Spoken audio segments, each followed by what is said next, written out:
ஜப்பானின் தலைநகர் டோக்கியோவில் இருந்து 900 கிலோமீட்டர் தொலைவில் சுமார் 7 லட்சம் மக்கள் வசிக்கும் மத்திய கியூஷு தீவில் அமைந்துள்ள குமாமோட்டோ மாகாணம் உலகளாவிய சிப் உற்பத்தி மையமாக விளங்குகிறது. பல ஆண்டுகளுக்கு முன்பே தனது இமேஜ் சென்சார்களை தயாரிக்கும் தொழிற்சாலையை இந்த மாகாணத்தில் சோனி நிறுவனம் தொடங்கியது. தொடர்ந்து டோக்கியோ எலக்ட்ரான் நிறுவனமும் தனது சிப் உபகரணங்கள் தயாரிக்கும் தொழிற்சாலையை இந்த பகுதியில் ஆரம்பித்தது. இந்த 2 நிறுவனங்களை தொடர்ந்து பல சிப் உற்பத்தி நிறுவனங்கள் தங்கள் ஆலைகளை இந்த மாகாணத்திற்கு கொண்டு வந்தன. குறிப்பாக உலகின் மிகப்பெரிய மற்றும் அதிநவீன குறைக்கடத்தி தயாரிப்பு நிறுவனமான தைவான் செமிகண்டக்டர் மேனுஃபேக்சரிங் கம்பெனி இந்த பகுதியில் தனது ஆலையை ஆரம்பித்ததுமே இது உலகளாவிய சிப் உற்பத்தி மையமாக மாறியது.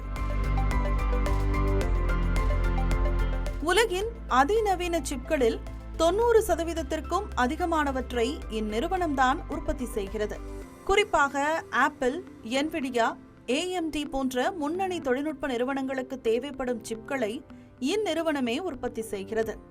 2021 Sony Semiconductor Solutions, Denso Corporation and Toyota Motor Corporation ஆகிய நிறுவனங்களின் சிறு முதலீடுகளுடன் ஜப்பான் அட்வான்ஸ் செமிகண்டக்டர் மேனுஃபேக்சரிங் நிறுவனத்தை தைவானின் TSMC நிறுவனம் தொடங்கியது.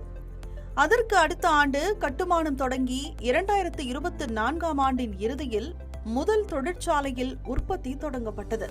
முதல் தொழிற்சாலையில் 12, 16, 22, 28 மற்றும் 40 நானோமீட்டர் செயல்முறைகள் உட்பட பல செயல்முறை தொழில்நுட்பங்களை பயன்படுத்தி சிப்கள் உற்பத்தி செய்யப்படுகிறது.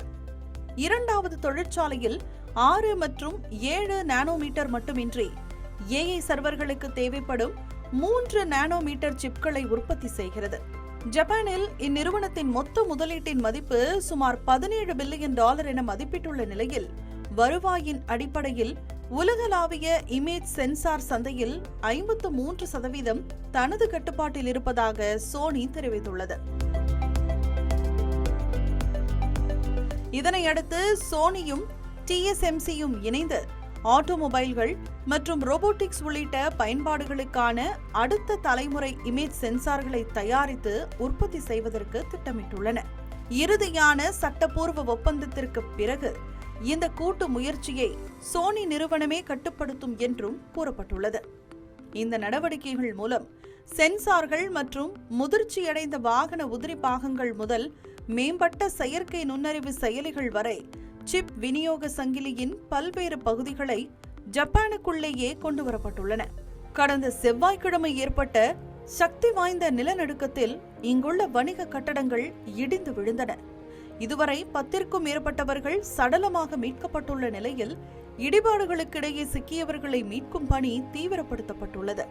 இதற்கிடையே கட்டிடங்களுக்கு ஏற்பட்ட சேதங்கள், இழப்புகள், தங்கள் வாடிக்கையாளர்களுக்கு ஏற்பட்ட தாமதங்கள் குறித்து எந்த அறிவிப்பையும் இதுவரை வெளியிடாத TSMC நிறுவனம் தனது செயல்பாடுகளை மீண்டும் தொடங்கியுள்ளது. தற்காலிக உற்பத்தி வளாகம் மூடப்படுவதாக டோக்கியோ எலக்ட்ரான் நிறுவனம் அறிவித்துள்ளது. உற்பத்தியில் ஏற்பட்ட பாதிப்பு குறித்து எந்த அறிவிப்பையும் சோனி நிறுவனம் அறிவிக்கவில்லை. இந்த நிலநடுக்கம் காரணமாக எந்த நிறுவனமும் விநியோக பற்றாக்குறை எச்சரிக்கையை வெளியிடவில்லை என்பதால் உலகளாவிய விநியோகத்தில் பாதிப்பு ஏற்படாது என்று கூறப்படுகிறது. ஏற்கனவே 2016 குமாமோட்டோவில் ஏற்பட்ட நிலநடுக்கத்தால் இமேஜ் சென்சார் உற்பத்தி தளம் சேதமடைந்ததாகவும் உற்பத்தி தடை ஏற்பட்டதாகவும் சோனி அறிவித்திருந்தது.